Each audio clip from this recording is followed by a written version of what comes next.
Hello guys, welcome back to crazy ticket. ఈరోజు మనం ఒక సినిమా గురించి మాట్లాడుకోబోతున్నాం. ఆ సినిమా ఒక అద్భుతం.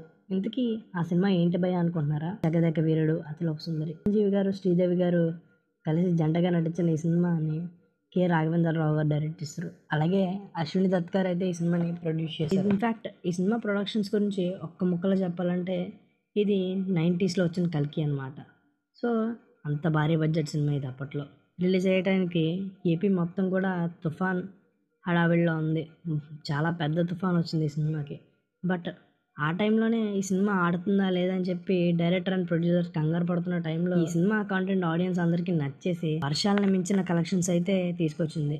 ఇన్ఫ్యాక్ట్ థియేటర్స్లో అప్పట్లో ఒక పక్క తుఫాన్ వస్తుంటే ఇంకో పక్క ఈ సినిమా సునామీ క్రియేట్ చేసింది. అలా ఎంతో పెద్ద హిట్ అయింది ఈ సినిమా. ఇప్పటికీ కల్ట్ క్లాసిక్స్ అండ్ చిరంజీవి గారి ది బెస్ట్ ఫిలిమ్స్లో టాప్ 5లో ఒక పొజిషన్లో ఖచ్చితంగా ఉంటుంది ఈ సినిమా. అంత గొప్ప సినిమా ఇది. ఇన్ఫ్యాక్ట్ ఈ సినిమాలో చిరంజీవి గారి పర్ఫార్మెన్స్ నెక్స్ట్ లెవెల్ ఉంటుంది. ఎవరైనా చిరంజీవి కామెడీ టైమింగ్ గురించి అడిగితే డెఫినెట్లీ జగదేక వీరుడు అతిలోక సుందరి సినిమా చూపెడితే ఇంకా వాళ్ళకి సమాధానం ఇచ్చేసినట్టే. అంత బాగుంటుంది ఈ సినిమాలో ఆయన కామెడీ టైమింగ్. ఇంకా శ్రీదేవి గారి యాక్టింగ్ గురించి చెప్పాలంటే ఆవిడ ఇన్నోసెంట్ యాక్టింగ్తో అందరినీ కట్టి పాడేస్తారు. ముఖ్యంగా ఈ సినిమాని ఫస్ట్ టైం చూసిన వాళ్ళకైతే డెఫినెట్లీ హీరోయిన్ క్యారెక్టర్ అలా గుర్తుండిపోతుంది. చూడగా చూడగా ఆ హీరోయిన్ క్యారెక్టర్ అలా నచ్చేస్తూ ఉంటుంది. ఈ సినిమాలో అడ్వెంచరస్ పార్ట్ కూడా చాలా బాగుంటుంది. ముఖ్యంగా సంజీవిని కోసం హిమాలయాల్లోకి వెళ్ళేసి అండ్ లాస్ట్లో హీరోయిన్ డ్రింక్ కోసం హీరో పడే కష్టం మొత్తం అంతా కూడా నెక్స్ట్ లెవెల్లో ఉంటుంది. సినిమా గురించి మాట్లాడుకోవాలంటే మ్యూజిక్ గురించి ఖచ్చితంగా మాట్లాడుకోవాలి. ఇన్ఫ్యాక్ట్ ఈ సినిమా మ్యూజిక్ ఎంత పెద్ద హిట్ అందరికీ తెలుసు. జై చిరంజీవ ఇంకా చాలా సాంగ్స్ అయితే ఉంటాయి. అండ్ ఈ సినిమాలో ఇంకా ఇళయరాజా గారు ఈ సినిమాకి మెయిన్ పిల్లర్ అనే చెప్పాలి. ఆయన సాంగ్స్తోనే కాదు, ఆయన బీజిఎంతో కూడా కట్టిపడేశారు. ఎమోషనల్ సీన్స్లో నెక్స్ట్ లెవెల్ బీజిఎం ఇచ్చారు ఆయన. ఇన్ఫ్యాక్ట్ ఈ ఆల్బమ్ ఎంత పెద్ద హిట్ అయిందో అందరికీ తెలుసు. నా పర్సనల్ ఒపీనియన్ ఏంటంటే ఈ ఆల్బమ్ నాకు ఎంత ఇష్టమో నేను మీతో షేర్ చేసుకోబోతున్నాను. ఈ ఆల్బమ్ నాకు ఎప్పుడైనా స్ట్రెస్ అనిపించినప్పుడు, లేదంటే ఎప్పుడైనా సాంగ్స్ వినాలి అనిపించినప్పుడు డెఫినెట్లీ జగదేక వీరుడు అతిలోక సుందరి సాంగ్స్ పెట్టుకుని ఆ సాంగ్స్ అన్నీ కంప్లీట్ అయ్యే వరకు అలా వింటూ ఉంటాను. మంచి ఫ్రెష్ ఫీల్ వస్తాయి ఇవి. ఈ సినిమా గురించి ఎంత మాట్లాడుకోవడం తక్కువే, కానీ ఈ సినిమా గురించి మన పేరెంట్స్ అండ్ మన రిలేటివ్స్ ఎవరో ఒకరు మాట్లాడుతూనే ఉంటారు.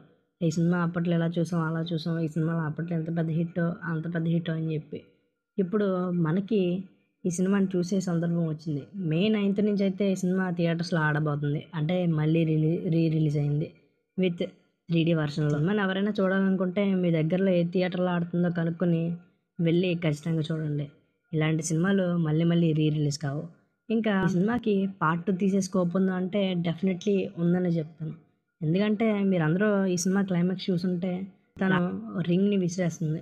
ఆ టైంలో ఒక చేప మింగేయడంతో సినిమా ఎండ్ అవుతుంది. బట్ అసలు ఆ రింగ్ ఏమైంది, ఆ చేప ఏమైంది అని మనకే కాదు రామ్ చరణ్ గారికి కూడా తెలుసుకోవాలని ఉందండి. క్వశ్చన్కి ఆన్సర్ ఆయన ఎవరిని అడిగారో తెలుసా?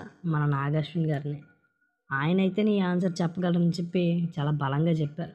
ఇన్ఫ్యాక్ట్ చిరంజీవి గారిని కూడా జగదేక వీరుడు అతిలోక సుందరికి పార్ట్ 2 ఎవరు తీయగలరు అంటే ఆయన చెప్పిన పేరు నాగార్జున గారు అండ్ హీరోగా రామ్ చరణ్ గారు అండ్ జాన్వీ కపూర్ గారు అయితే జాన్వీ కపూర్ గారు చేస్తే బాగుంటుందని చెప్పాను. నా పర్సనల్ ఒపీనియన్ కూడా అదే. ఈ సినిమాకి ఖచ్చితంగా మళ్ళీ పార్ట్ 2 తీయాలనుకుంటే మాత్రం నాగార్జున గారు అయితేనే కరెక్ట్. ఎందుకంటే ఆయనకి సోషల్ ఫ్యాంటసీ సినిమాలు తీయడంలో మంచి ఎక్స్పీరియన్స్ కూడా ఉంది. అలాగే ప్రొడక్షన్ హౌస్ అయింది కాబట్టి మంచి కథను సెట్ చేసుకుని ఈ సినిమాకి పార్ట్ 2 తీస్తే మాత్రం ఈసారి పాన్ ఇండియా సెన్సేషన్ క్రియేట్ చేయొచ్చు. అప్పట్లో 90s కిడ్స్కి 90sలో ఈ సినిమా ఎలాంటి జగదేక వీరుడు అతిలోక సుందరి ఎలాంటి ఇంపాక్ట్ క్రియేట్ చేసిందో మళ్ళీ అలాంటి ఇంపాక్ట్ని రీక్రియేట్ చేసే అవకాశం కూడా ఉంది అన్నీ వర్కౌట్ అయితే. సో మరి ఎప్పటి నుంచో గత 10 ఏళ్ళుగా ఈ సినిమా పార్ట్ 2 వస్తుంది అని చెప్పి ప్రచారం అయితే జరుగుతూనే ఉంది. మరి ఎప్పుడు నిజమే పార్ట్ 2 వస్తుందో అశ్విని దత్ గారికి తెలియాలి.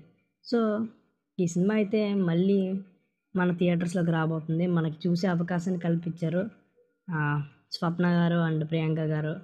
సో మరి ఈ సినిమాకి మీరు థియేటర్లో చూస్తున్నారో లేదో కింద కామెంట్ చేయండి. ఇన్ఫ్యాక్ట్ నేనైతే థియేటర్లో చూడడానికి టికెట్ బుక్ చేసుకుని ఖచ్చితంగా వెళ్తున్నాను. సో మీరు వెళ్తున్నారో లేదో కింద కామెంట్ చేయండి. అలాగే మన ఛానల్ సబ్స్క్రైబ్ చేసుకుని పక్కన ఉన్న బెల్ ఐకాన్ ప్రెస్ చేయండి. Thanks for the watching guys. ఈ వీడియోలో ఉన్న తప్పులు ఉంటే క్షమించండి. అండ్ ఇంకా మంచి మంచి వీడియోస్తో మీ ముందుకు రావడానికి ట్రై చేస్తాం.